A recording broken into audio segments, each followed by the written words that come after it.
You are haunted by what might have been. Even if you hide it well or tell yourself, no use dwelling on the past. There's a shadow of regret following you everywhere.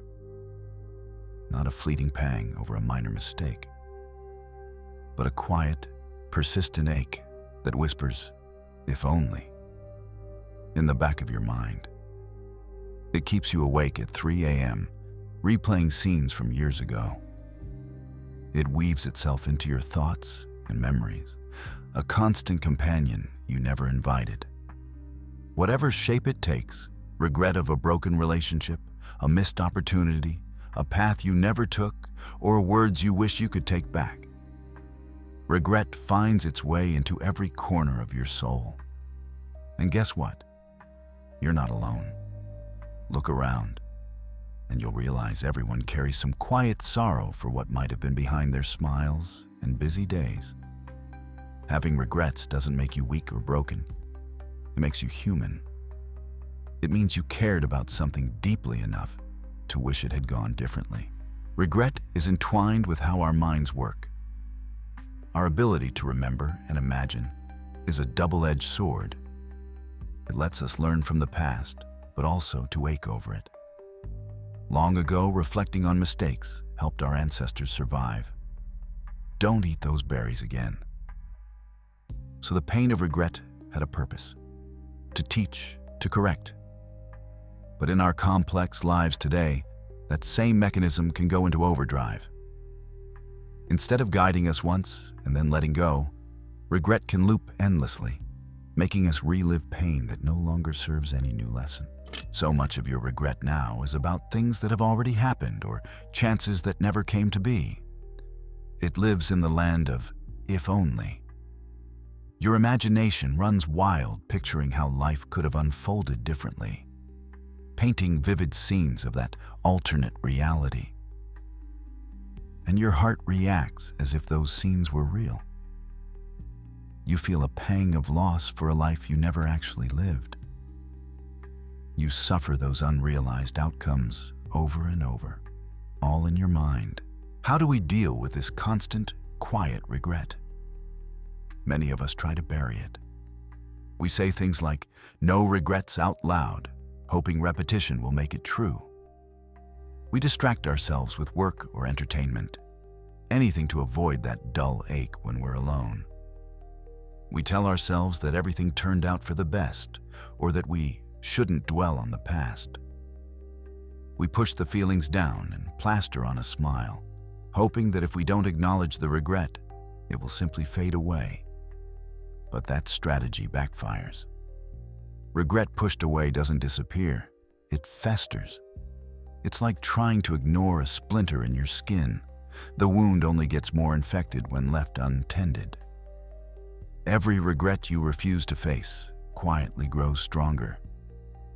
You might keep busy all day, but in the quiet of night, that regret slips back in, heavier than before. Each time you run from the pain, you teach your mind that you can't handle it. And so the sorrow looms larger the next time. Slowly, without even noticing, you start arranging your life around avoiding that old hurt. Before long, your world starts to shrink under the weight of what's unresolved. You avoid certain places, conversations, or opportunities because they remind you of what happened or what didn't happen. You might turn down new experiences that resemble the ones you missed, fearing you'll just reopen the wound. In this way, the past begins to fence in your present. What was once just a memory is now an invisible script dictating what you allow yourself to do. Your comfort zone becomes not a refuge, but a narrowing cage built out of old sorrows. And the regret you carry doesn't vanish just because you pretend it's not there. It settles into your mind and body. Maybe you feel it as a heaviness in your chest that never quite lifts, or a hollowness that appears in moments that should be happy. It can disguise itself too. Sometimes it looks like cynicism, telling yourself you never really wanted the thing you lost. Sometimes it looks like perpetual busyness, throwing yourself into work or routine so you never have a quiet moment to reminisce. It might even show up as fatigue or apathy, draining your motivation. Living with that unspoken regret humming in the background is exhausting. Regret often claims it's teaching you something. It positions itself as a stern guardian in your mind, whispering, "Never make that mistake again," or "This is what happens when you get your hopes up." It pretends to protect you from future pain by keeping you mindful of past pain. If you don't reach out again, you can't be hurt again, right? If you keep feeling guilty, maybe you can atone. For a moment, treating regret like a strict teacher can feel responsible, even wise. But what is that constant self-reproach truly costing you? Each time you shy away from something you desire now because you're dwelling on an old regret, you add another brick to the wall between you and the life you could still live. Brick by brick, year by year, that wall grows taller. Eventually, it's so high that you hardly see anything beyond your loss. You only see what you missed, not what still might be possible. What started as self-protection or penance has become self-imprisonment. You think you're keeping yourself safe from disappointment, but you're also keeping yourself cut off from new happiness. Maybe, in some ways, holding on to regret did protect you or teach you for a time. It might have kept you from repeating a certain mistake or pushed you to improve yourself after a failure. Regret, in small doses, can be a teacher. But how much of your life are you sacrificing to it now? Regret was meant to be a visitor, a lesson to heed and then move on from, not a permanent resident in your soul. It was never meant to dictate every decision, whispering in your ear at every crossroads. When regret moves in and settles down, it stops guiding you and starts robbing you. Instead of helping you learn, it begins to steal away each new moment of joy before it can even take root. A life ruled by regret is a life half-lived, caught in the shadow of a story that can never be changed. You deserve more than to live in the shade of what might have been. That's why so many stories and philosophies speak of forgiveness and letting go. In myths and literature, the hero often must face their past, not to erase it, but to accept it and seek redemption in the present. Spiritual teachers across time have warned that clinging to what's gone only leads to more suffering. They urge us to release the chains of what could have been. The wisdom of the ages is clear. You cannot change yesterday, but you can waste today by not letting yesterday go. Buddhist teachings, for example, remind us that attachment to anything, including an idealized past, is a source of suffering.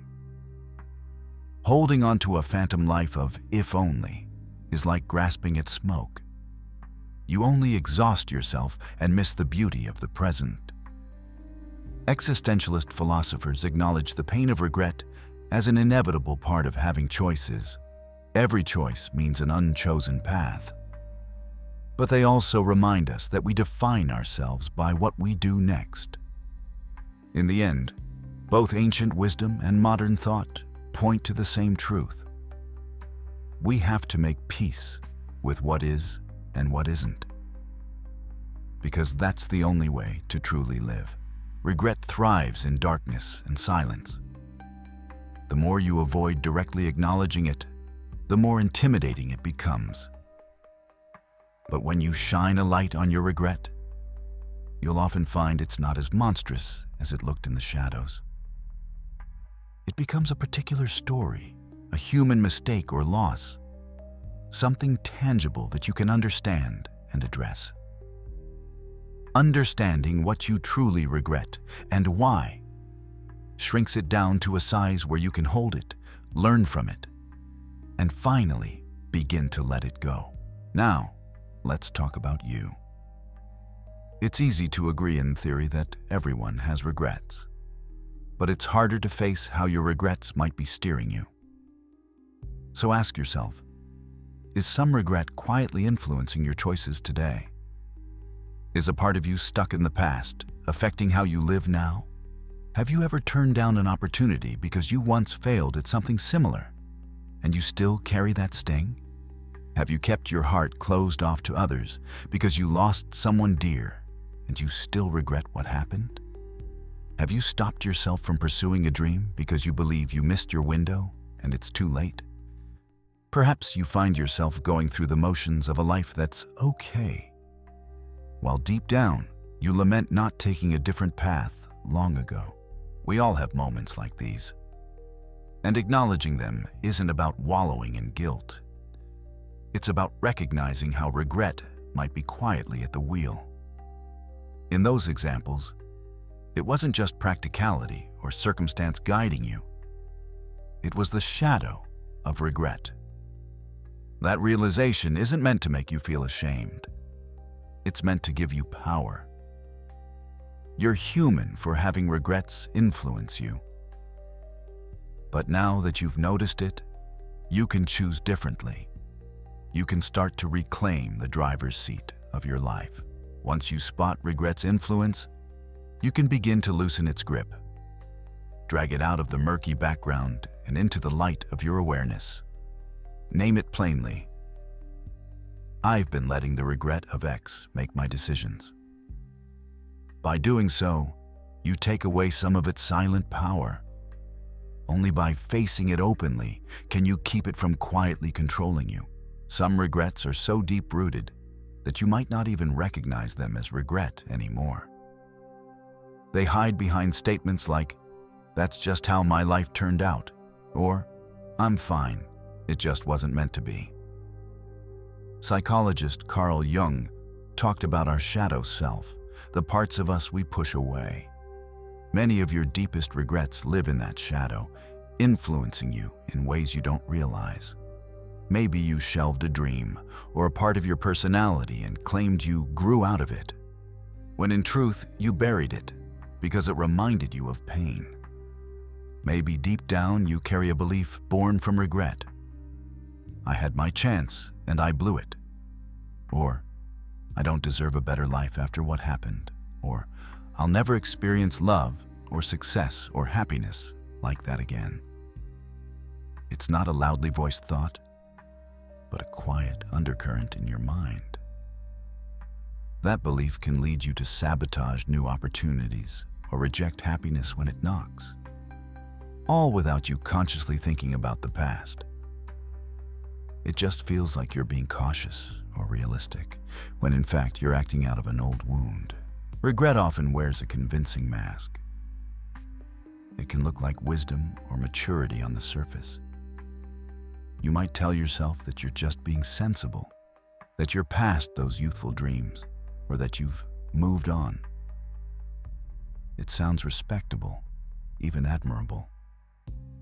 But if you scratch the surface of some of those choices, you might find fear and regret holding the strings. Perhaps you decline a new relationship, thinking you're just independent, when really you're afraid to be vulnerable again after the hurt you regret. Or you refuse a potential career change, citing stability, when really you're afraid to risk failure because the sting of past failure still burns. We often justify our avoidance as level-headedness. But sometimes it's just regret in disguise, dressed up as prudence. These little rationalizations might seem minor, but over time they form the outline of your life. And that life is smaller and more confined than it could have been if you weren't letting regret quietly set the limits. Every time you say no to something you truly want because of a past loss or mistake, your world shrinks a little. The walls inch closer. Gradually, the shape of your days is defined more by what you're avoiding than by what you're embracing. Consider the decisions or changes you've avoided and how you explain them to yourself. Perhaps you let a close friendship fade away, saying, "People just drift apart." when deep down you regret not reaching out, and now it feels too awkward or painful to try. Or you passed up a unique opportunity, a job, a trip, a chance to start over, telling yourself it wasn't practical or the timing wasn't right, when in truth you were afraid. Afraid that you missed your prime, or that you'd fail and feel that sting of regret all over again. It's easier to say it wasn't in the cards than to admit I was scared of being hurt again by my own hopes. We become experts at giving these logical excuses. It's far easier to say it wasn't meant to be, or things are fine as they are, than to say I'm still hurting over what I missed, or I'm afraid to hope for more. Beneath those polite explanations, regret and fear often nod along, glad to remain hidden. It's not that the reasons are all lies. Sometimes things truly aren't feasible. But we often lean on them too quickly before we've admitted the emotional truth underneath. We all keep a few comforting slogans handy to dismiss our regrets. I did the best I could. No use crying over spilled milk. Everything happens for a reason. They make us sound accepting, even wise, and sometimes they're true enough. But often, we use them to sweep our feelings under the rug. If you strip those sayings away for a moment, you might find there's still an ache there, a wish that things had been different. It's all right to admit that. Feeling regret doesn't mean you haven't moved on correctly. It means you're human. Regret is cunning. It rarely steps out and identifies itself. Instead, it masquerades as so-called reasonableness or even strength. You might think you're being strong by never talking about that old dream or that lost love, when actually you're too hurt to talk about it. You might think you're being wise by not pursuing a new venture, when actually you're afraid of feeling that disappointment again. True wisdom, true strength, would acknowledge the pain, but not be governed by it. Regret masquerading as wisdom, however, only knows how to avoid, how to keep you from risk, under the pretense of prudence. You might say that being cautious now has kept you safe. After all, if you don't put yourself out there, you can't fail again. If you don't allow yourself to dream, you can't be disappointed. Not reaching for anything new feels like protection. No new hurt, right? But is it really protecting you? Or is it just a different kind of hurt? Every time you shrink back when you want to leap, every time you silence yourself when you want to speak, you're cutting off a piece of your life.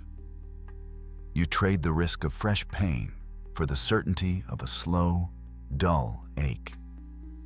You avoid the possibility of loss by accepting a guarantee of stagnation. That isn't saving you from pain. It's just administering it in a smaller, constant dose. It's like locking yourself in a small room because you're afraid of the dangers outside. Sure, in that tiny room, nothing unexpected happens to you, but nothing wonderful happens to you either. The storm you feared may blow over, the sun may come out, but you won't see any of it from behind your closed door. Your life remains narrow and gray, while the world of possibilities passes by outside. After living like this for so long, you might begin to think, this is just who I am. You might label yourself as a cautious person, or as someone who just doesn't get to have the kind of life they once dreamed of. You wear your past disappointments like a badge that says, I don't try anymore because I know better. But that's not who you truly are. It's who your regret has made you think you are. It's a version of you shaped by hurt, not the real, unafraid you that still lives underneath. The longer you live in the shadow of regret, the smaller and dimmer your world becomes. Your comfort zone keeps contracting. Things you once approached with excitement or curiosity now make you uneasy because you've trained yourself to expect things to go wrong. You preemptively say no to opportunities because you assume the outcome won't be worth it. In trying to avoid any new regrets, you end up regretting in advance and denying yourself chances that might have brought joy. This isn't some inspirational poster on a wall. This is your one life. The days, weeks, and years that make up your time here are too real and too precious to spend living in a self-made cage. So take a hard look at how much authority you've handed over to ghosts of the past.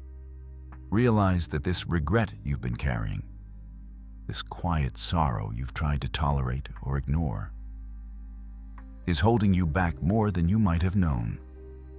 Acknowledge that clinging to what might have been is hurting you. Perhaps even more than what actually happened ever did. Admitting all of this to yourself is not easy. It hurts. It might even feel like breaking open a scar. But inside that pain is a truth that can set you free. It's like finally noticing the chains wrapped around you. You can't break chains you refuse to see. By recognizing how regret has confined you, you've taken the crucial first step toward freeing yourself from it. Maybe you've believed that holding on to your regret was the responsible thing to do. Your way of never forgetting the lesson or never letting yourself off the hook. In a way, you treated your regret like a penance you had to carry. But now you can see it for what it really is. Not a life jacket keeping you afloat, but an anchor weighing you down.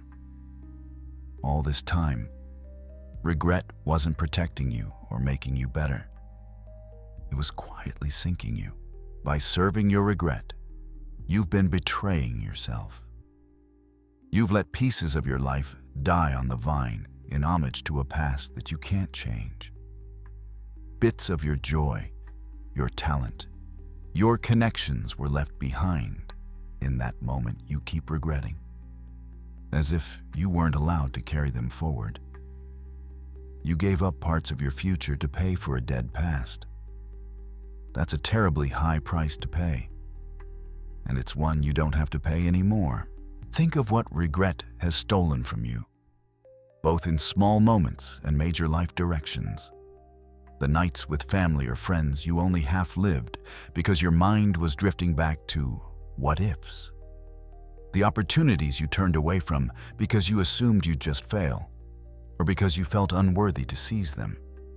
The love or friendship you never fully showed up for because a part of you was stuck mourning a past loss. Those are real losses too. Pieces of life that slipped away while you were looking back. Regret can pick your pocket one day at a time, and you don't get those days back. And it's not just about missed events. It's about missing pieces of yourself. There are parts of you that you've kept locked away. Perhaps your playful side, because you decided you don't get to be carefree after what happened.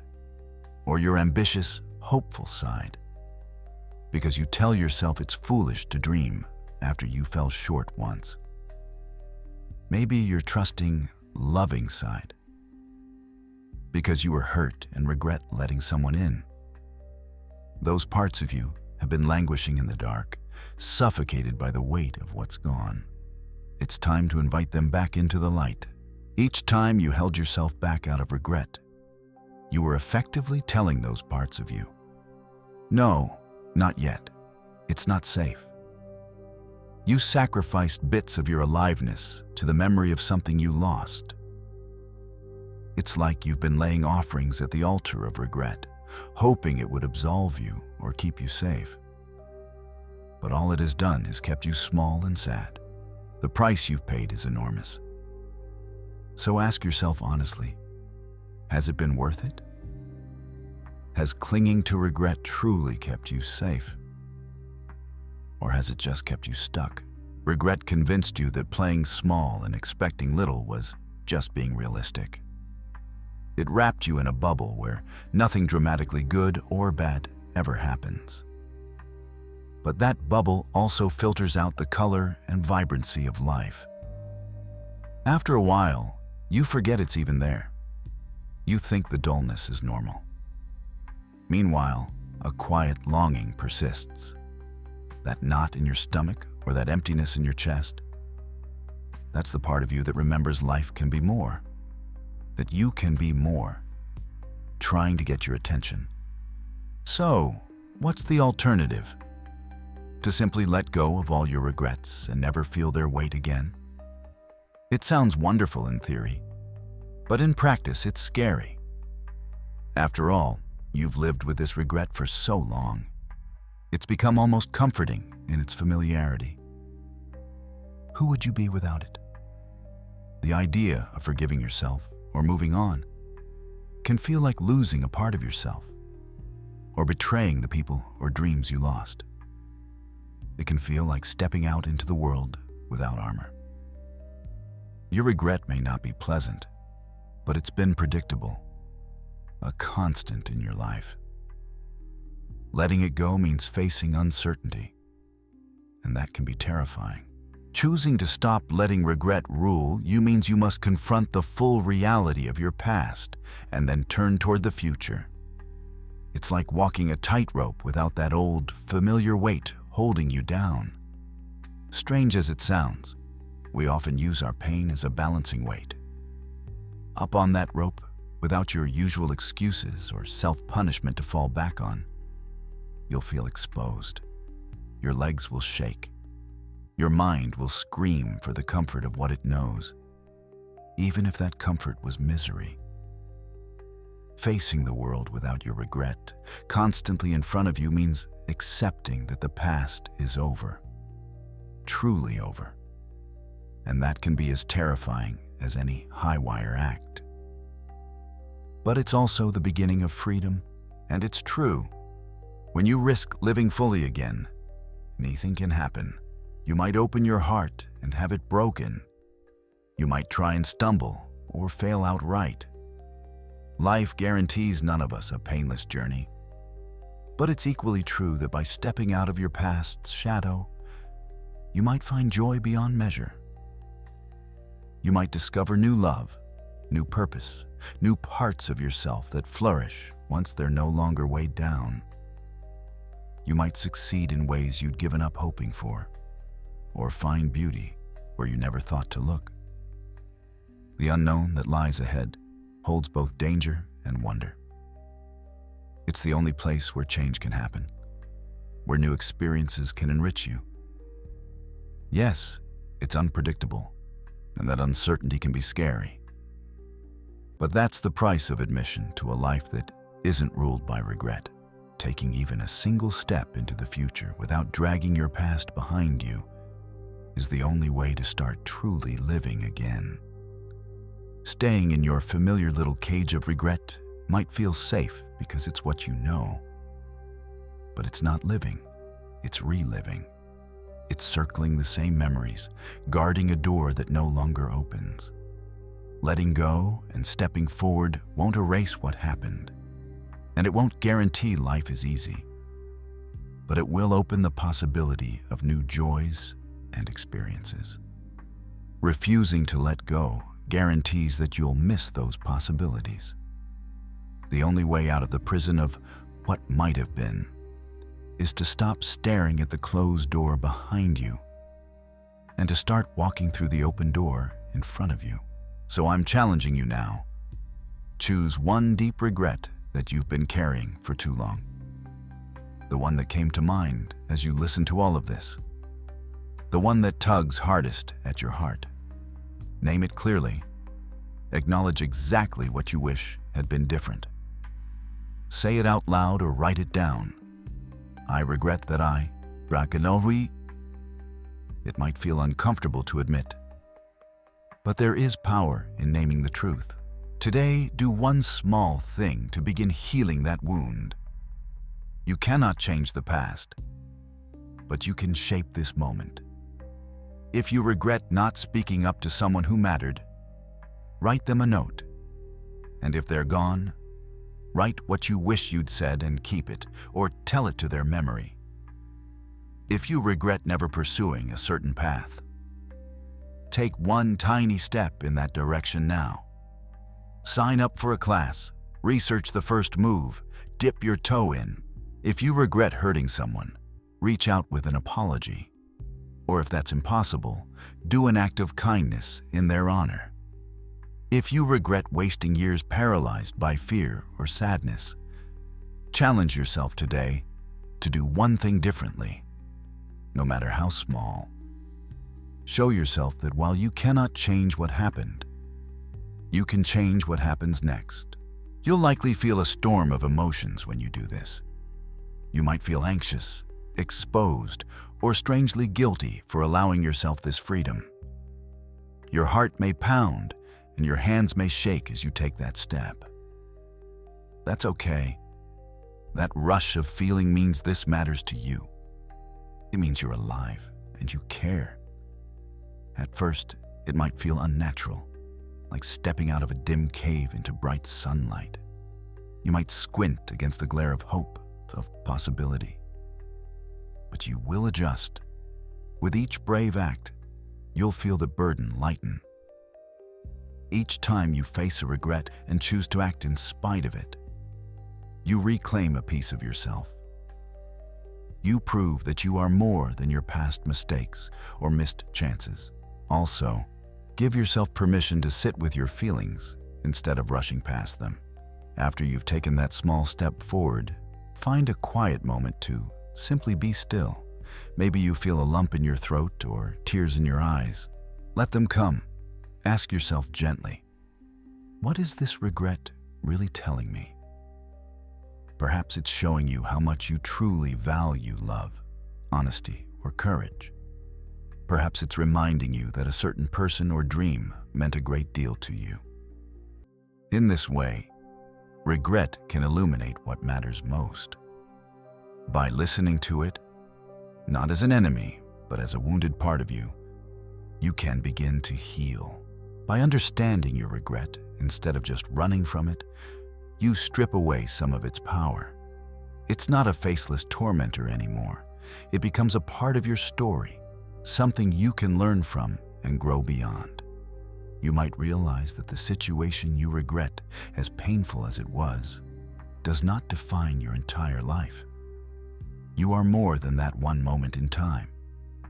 And maybe you aren't the same person you were back then. Maybe you've grown, or the circumstances have changed. This awareness is like sunlight breaking through fog. The once overwhelming haze starts to lift. Your regret may not vanish overnight, but its grip on you will begin to loosen. Will your regrets ever completely disappear? Probably not, and that's all right. A life with no regrets at all would mean a life with no growth, no lessons learned. You may always feel a twinge in your heart when you remember certain things. That's part of having a heart.